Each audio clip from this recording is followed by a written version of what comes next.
Assalamualaikum warahmatullahi wabarakatuh. Salam sehat untuk kita semua. Selamat datang di program yang akan memberikan Anda ilmu serta wawasan seputar kesehatan yang kami kemas secara informatif dan juga interaktif. Papadahan Dokter bersama Rina yang akan menemani Anda untuk membahas suatu topik yang sangat penting. Dan hari ini kita akan membahas pembahasan seputar gangguan jiwa yang sering masih dianggap tabu dan penanganannya masih kurang. Dan sudah hadir bersama Rina dokter kejiwaan yang akan membahas bersama Rina terkait kenali tanda awal gangguan jiwa, dan beliau merupakan dokter spesialis kejiwaan di Rumah Sakit Umum Daerah Haji Badarudin Kasim. Kita sapa saja Dokter Tri Ani SPKJ. Apa kabar, Dok? Alhamdulillah baik. Oke, baiklah, selamat bergabung bersama Rina di Papadahan Dokter. Pada kali ini kita tadi sedikit Rina membahas men-spill dikit terkait gangguan jiwa yang masih dianggap tabu nih, Dok, ya, dan orang-orang masih beranggapan bahwa kurangnya iman dan lain sebagainya lah, intinya masih dianggap tabu deh ya di sekitar kita gitu, dan tidak dipungkiri, Dok, ya, masih ada hal-hal tersebut. Nah, Dok, sebelum kita melangkah terlalu jauh gitu ya terkait ini, apa sih, Dok, gangguan jiwa ini? Dokter bisa menyampaikan secara simpel deh ya, yang bisa ditangkap masyarakat. Gangguan jiwa ini apa dan mengapa harus dideteksi secara dini? Silakan, Dok. Ya.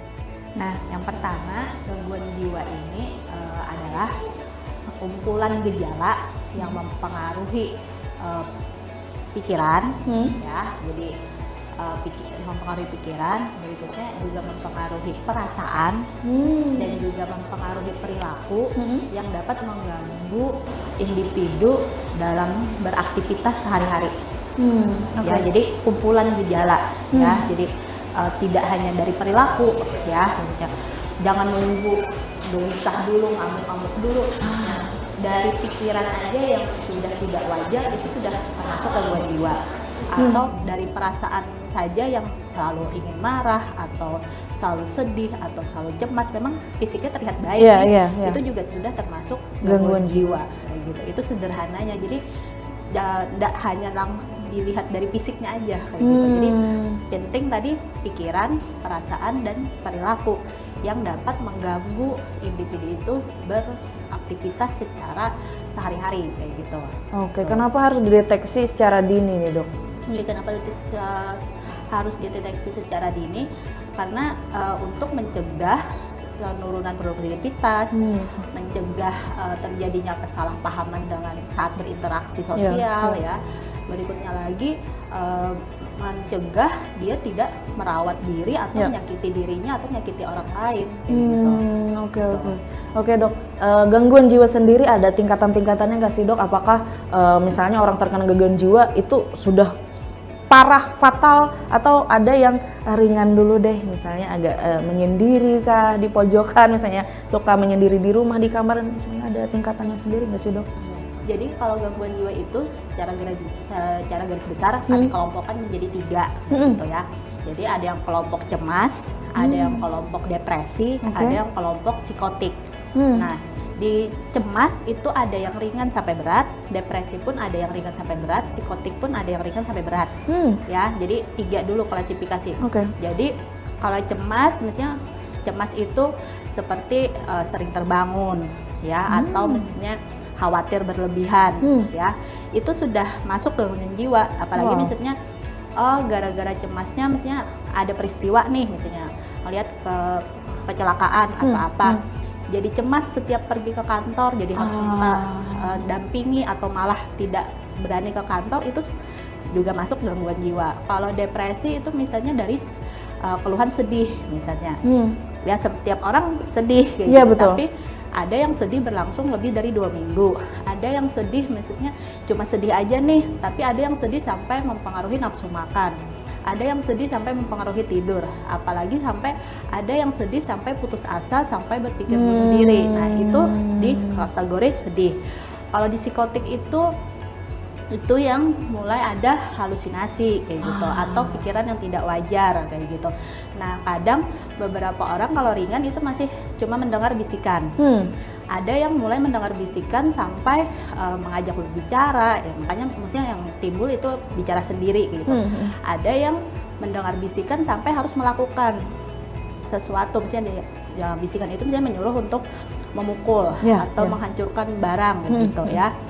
Kadang itu yang sudah berat. Nah jadi ada dikelompokkan 3 tadi, dari 3 kelompok itu tadi semuanya ada dari ringan sampai berat kayak gitu. Nah, kenapa kita harus deteksi secara dini agar kalau sebisa mungkin hanya di kategori ringan. Iya, jangan naik sampai berat kayak gitu ya. Jadi kayak tadi misalnya cemas. Ya kalau bisa sedini mungkin nih cemas ya, maksudnya jangan sampai dia sampai berhenti kerja kayak gitu.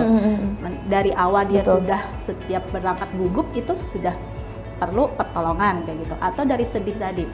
Kalau sebisa mungkin sedihnya tadi hanya sebatas sedih, ya jangan sampai sedih sampai bunuh diri kayak gitu. Psikotik tadi seperti itu juga, kalau bisa dari mendengar bisikan awal yang cuma mendengar aja itu sudah kita obati supaya dia tidak mendengar bisikan dan merusak barang orang lain kayak gitu atau melukai orang lain seperti itu. Makanya deteksi dini penting supaya tidak menimbulkan dampak yang membahayakan dirinya ataupun orang lain.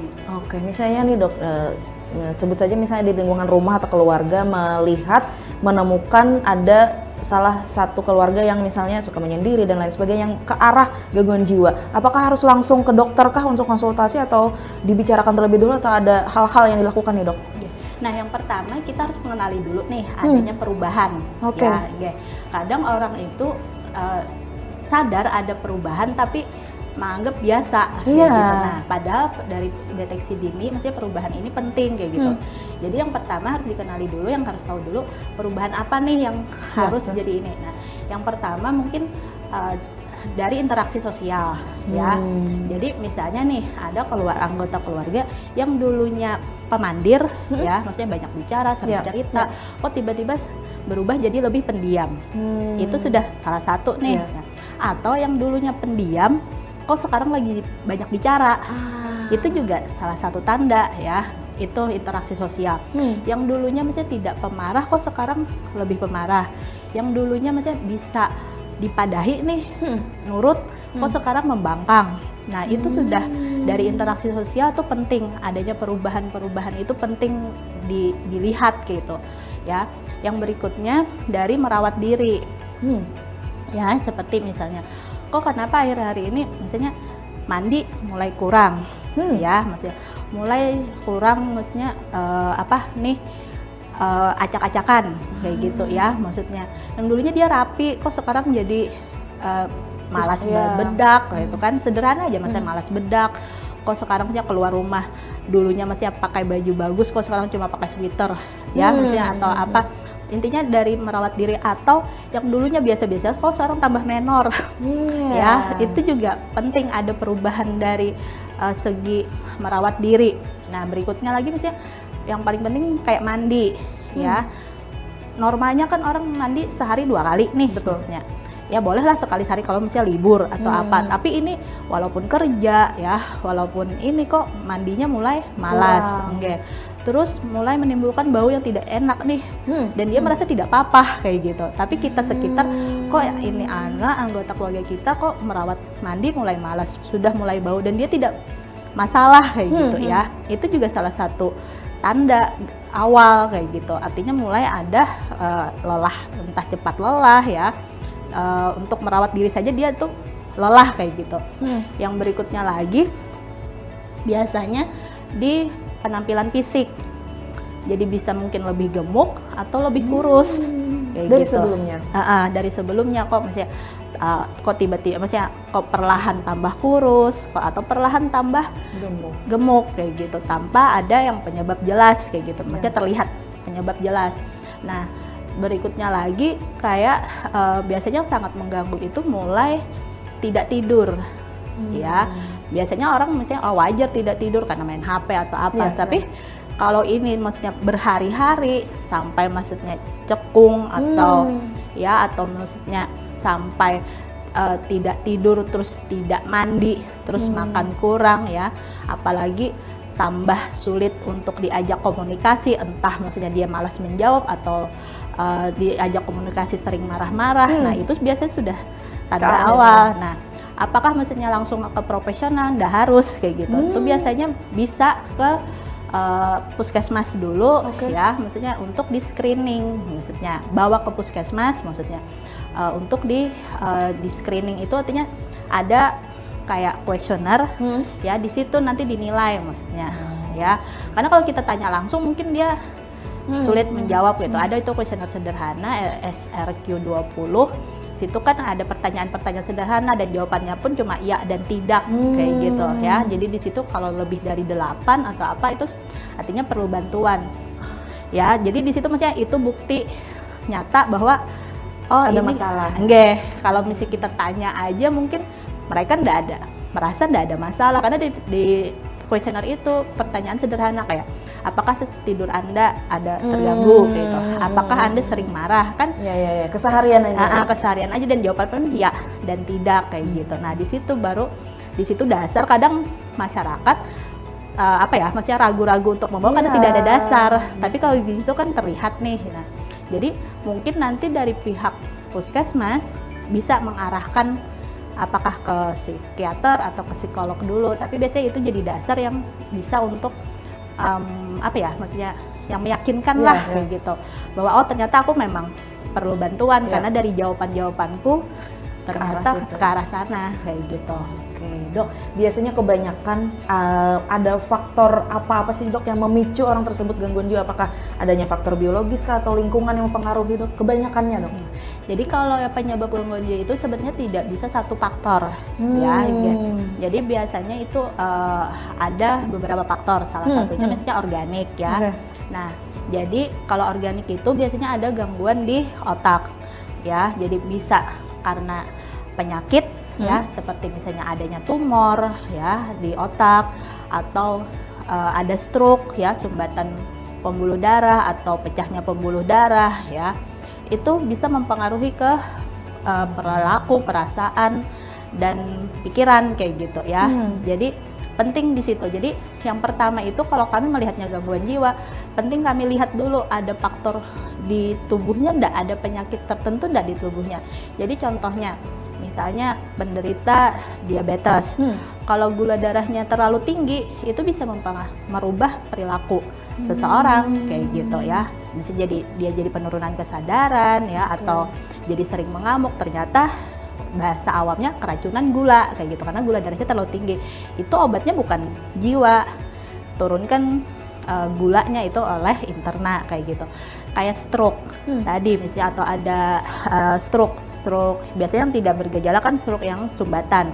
Nah itu perlu diperiksa nih, misalnya gejalanya tiba-tiba mendadak ya, misalnya dulunya baik tiba-tiba mendadak, apalagi ada riwayat hipertensi atau apa.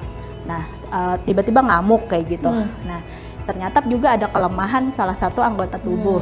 Nah itu bukan ke jiwa, itu dulu ke saraf kayak gitu, untuk diobati, ditanggulangi dulu sarafnya stroke-nya tadi. Biasanya membaik dengan sendirinya untuk keluhan jiwanya. Jadi itu untuk yang faktor organik kayak itu ya.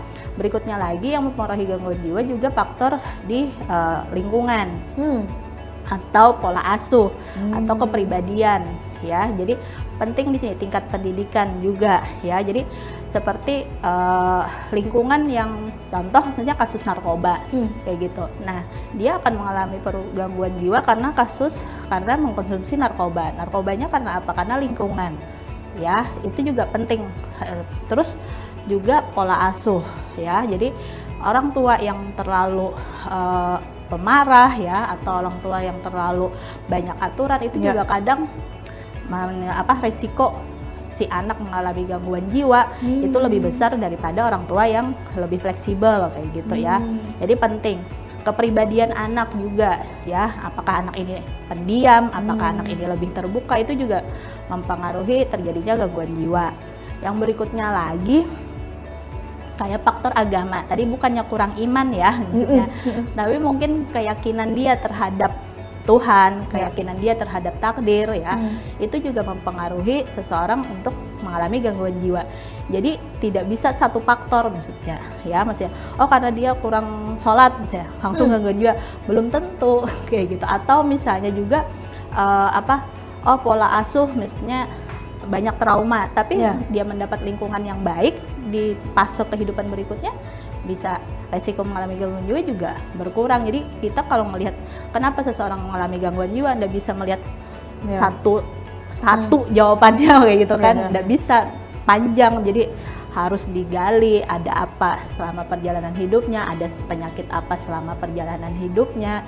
Contoh lagi kayak misalnya kasus hipertiroid kayak gitu kan, itu juga kesannya kayak gangguan jiwa karena cemas terus. Itu bisa jadi karena tiroidnya, jadi itu harus interna yang obati kayak gitu. Jadi penting kalau kami jiwa maksudnya nggak bisa ngelihat satu faktor gitu, satu sisi dok, satu sisi nggak bisa kayak gitu, banyak harus. Tapi itu tadi penyebabnya ada apa, biasanya dari organik, lingkungan, pola asuh tadi, sama dengan keyakinannya terhadap agama kayak gitu. Bukan berarti kurang iman ya, tapi keyakinan. Mitos berarti dok? Iya, mitos. Oke, baiklah. Dok, gangguan jiwa apakah bisa disembuhkan?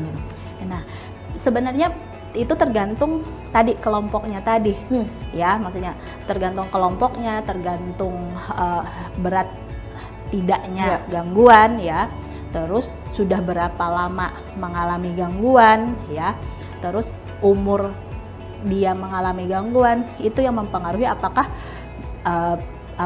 minum obat lama atau tidak. Nah, di sini yang penting adalah kata-kata sembuh. Maksudnya kalau bisa disembuhkan bisa. Insya Allah beberapa bisa gitu. Tapi di sini kami yang tidak bisa kami jamin adalah apakah tidak kambuh. Itu. Nah, di sini yang penting maksudnya kadang orang berpikirnya sembuh itu berarti tidak kambuh. Sebenarnya itu yang tanda kutip keliru kayak gitu. Mungkin saat ini sembuh bisa sembuh beberapa pasien saya bisa sembuh dengan lepas obat. Tapi kalau kami dari jiwa, kriteria sembuh kami itu beda. Jadi kriteria sembuh kami itu pasien kembali produktif. Pasien kembali bisa berinteraksi sosial dengan baik. Pasien kembali bisa merawat dirinya. Walaupun itu harus bersama obat. Itu sudah kami kriteria sembuh. Alhamdulillah kalau bisa lepas obat. Kami tidak mau memaksakan sesegera mungkin lepas obat tapi dia tidak bisa interaksi sosial. Tidak bisa berkegiatan. Tidak bisa berkegiatan. Jadi konsepnya apakah? Tapi pada saat pasien saat itu sembuh nih, bisa kembali interaksi sosial, bisa kembali bekerja, bisa kembali merawat diri, bisa tanpa obat. Alhamdulillah. Tapi kami tidak bisa menjanjikan pasti tidak kambuh. Wow. Nah itu jadi pasti apakah bisa sembuh? Bisa. Cuman kambuh itu PR. Tapi kambuh itu tidak ada yang bisa menjamin kayak gitu Jadi karena kita tidak tahu kehidupan yang dijalani Jadi seperti itu. Contoh misalnya nih Mbak pilek karena kehujanan. Bisa sembuh enggak? Bisa. Tapi pasti enggak ada pilek lagi. Tidak pasti. Karena kan kita enggak tahu apakah kita ketemu hujan lagi atau tidak. Begitu juga jiwa. Saat ini bisa sembuh tidak bisa, mungkin karena sembuh dengan lingkungan yang suportif. Misalnya masih ada orang tua, suami mestinya masih ada, anak masih sehat. Kan kita nggak tahu ke depan ada apa, tanda kutip badai kehidupan apa yang terjadi kayak gitu. Nah, pada saat badai itu tidak ada jaminan pasti tidak kambuh kayak gitu. Tapi mungkin kalaupun kambuh tidak seberat sebelumnya kayak gitu. Jadi seperti itu, kalau bisa sembuh bisa, insya Allah. Tapi kriteria sembuh pasti tidak kambuh, nah itu yang tidak bisa kami janjikan kayak gitu. Oke, tentu ada peran atau faktor keluarga dok ya? Iya, itu sangat yang paling mendukung. Yang paling utama sih menurut saya faktor keluarga kayak gitu.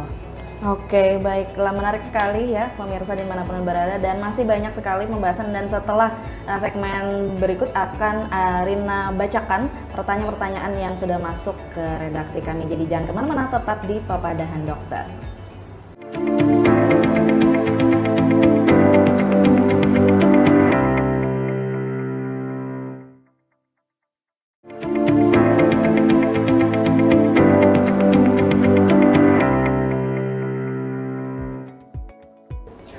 Oke, Oke, kembali lagi bersama Rina di Papadahan Dokter bersama dengan Dokter Ani, dokter spesialis kejiwaan di Rumah Sakit Umum Daerah Haji Badarudin Qasim. Ya, tadi sudah banyak sekali membahas terkait gangguan jiwa ini gitu ya, yang jangan sampai kita menganggap remeh hal tersebut dan harus segera kita atasi bersama gitu ya.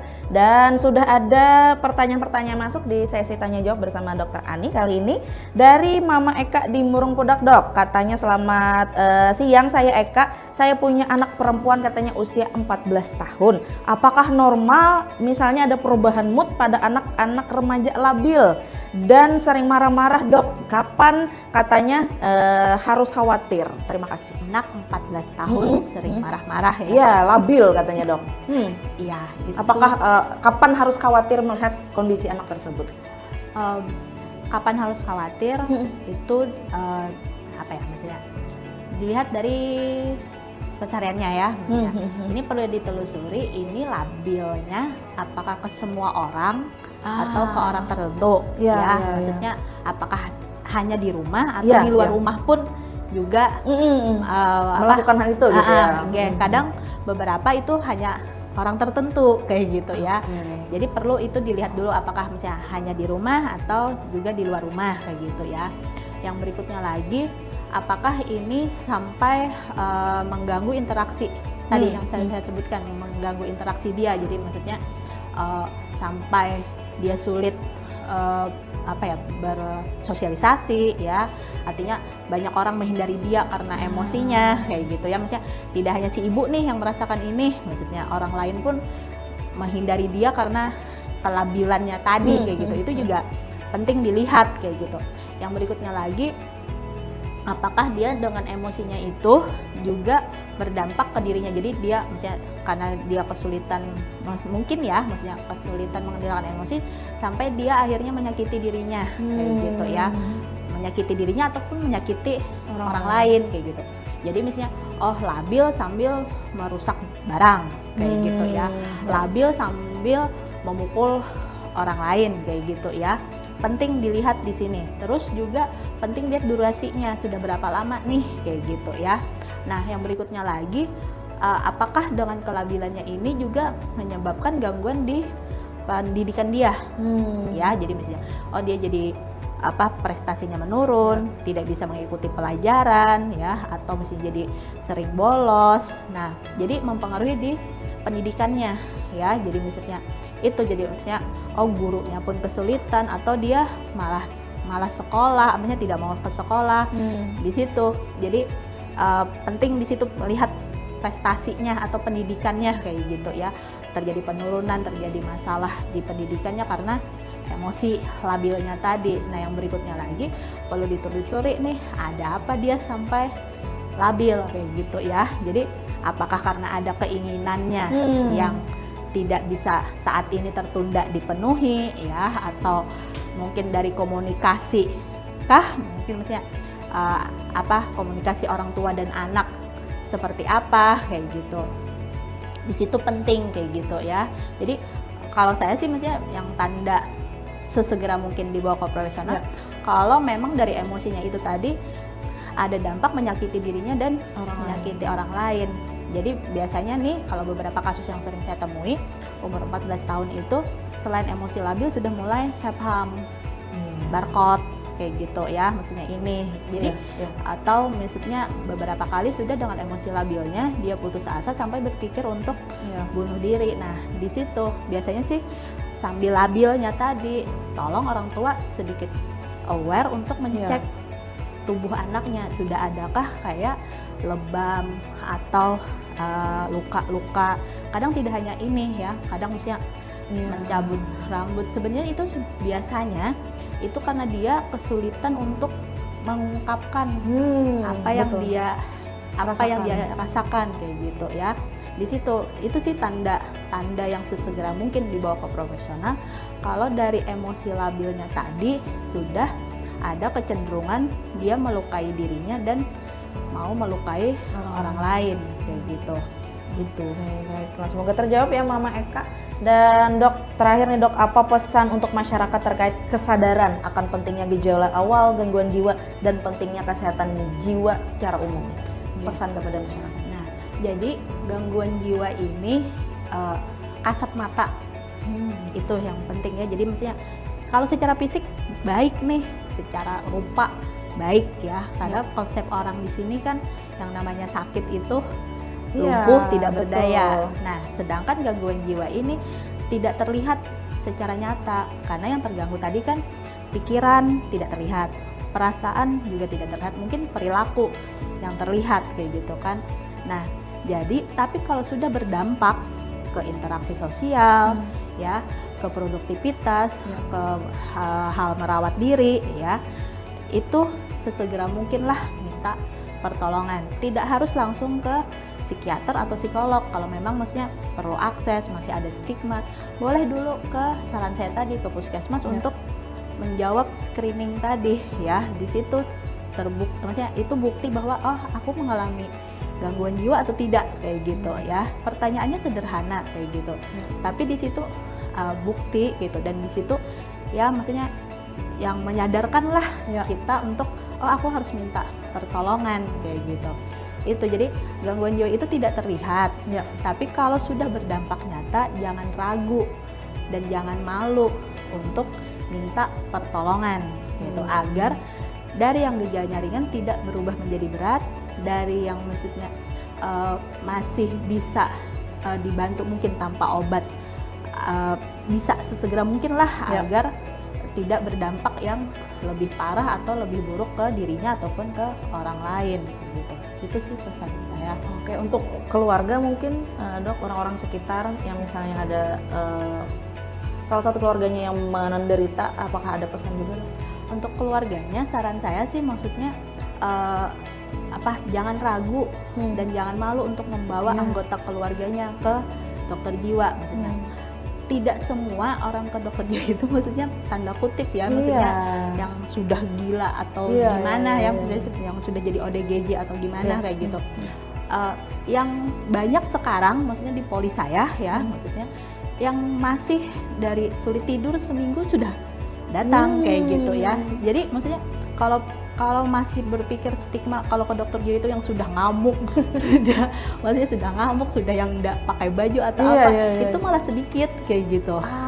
Ya, sekarang sudah banyak yang mulai terbuka Dok ya, yang maksudnya sudah banyak ibu-ibu muda yang membawa anaknya yang remaja yang seperti kasus tadi sudah datang ke poli jiwa kayak gitu. Dan di poli jiwa juga tidak sepenuhnya yang datang langsung obat kayak gitu. Ya, kadang dulu Dok. Ya, kadang hanya curhat kayak gitu ya. Kadang beberapa masalahnya pasien datang yaitu tadi, maksudnya sini kan stigmanya adalah kalau membawa ke poli jiwa berarti sudah sakit jiwa. Maksudnya sakit jiwanya dalam artian tanda kutip yang sudah aneh-aneh, perilaku aneh. Sebenarnya sekarang maksudnya kalau bisa dilihat maksudnya yang nunggu itu yang maksudnya baik fisiknya, tapi memang secara pikiran dia sudah berpikir ingin menyakiti anak. Secara perasaan mungkin dia sedih berkepanjangan atau cemas berkepanjangan kayak gitu ya. Dan beberapa bisa sembuh dalam waktu singkat karena sedini mungkin kayak gitu. Kadang pun beberapa tanpa obat karena mungkin kesulitan menghadapi masalah terbaru misalnya. Jadi kami kadang profesional itu mungkin melihat masalah itu bisa dari sudut pandang yang lain. Nah di situ jadi kalau saya sih untuk anggota keluarganya ya jangan ragu atau jangan malu lah untuk membawa ke profesional kayak gitu. Maksudnya boleh psikolog, boleh psikiater kayak gitu. Atau kalau misalnya ke puskes aja untuk di screening kayak gitu supaya tidak terlambat dan supaya tidak berdampak buruk atau berdampak yang lebih parah lah atau lebih buruk di keluarga. Itu sih pesan saya, jangan ragu, jangan malu kayak gitu. Semakin cepat terdeteksi, semakin cepat ditolong ya, semakin besar tingkat kesembuhannya dan semakin pendek masa pengobatannya. Sekali. Wow, penjelasan yang luar biasa sekali dari Dokter Ani, dan terima kasih Dok, waktu juga yang memisahkan kita ya, dan semoga apa yang disampaikan oleh Dokter Ani tadi bisa kita terima dan ada manfaatnya juga buat diri kita dan orang lain tentu saja. Dan harus lebih aware Dok ya terhadap diri sendiri dan juga lingkungan sekitar terutama masalah kejiwaan. Sekali lagi terima kasih dok sudah berhadir dan semoga penjelasan tadi bisa kita terima dengan baik ya. Dan Rina, di program Pepadahan Dokter cukup sampai di sini, kita berjumpa di next episode. Terima kasih. Assalamualaikum warahmatullahi wabarakatuh.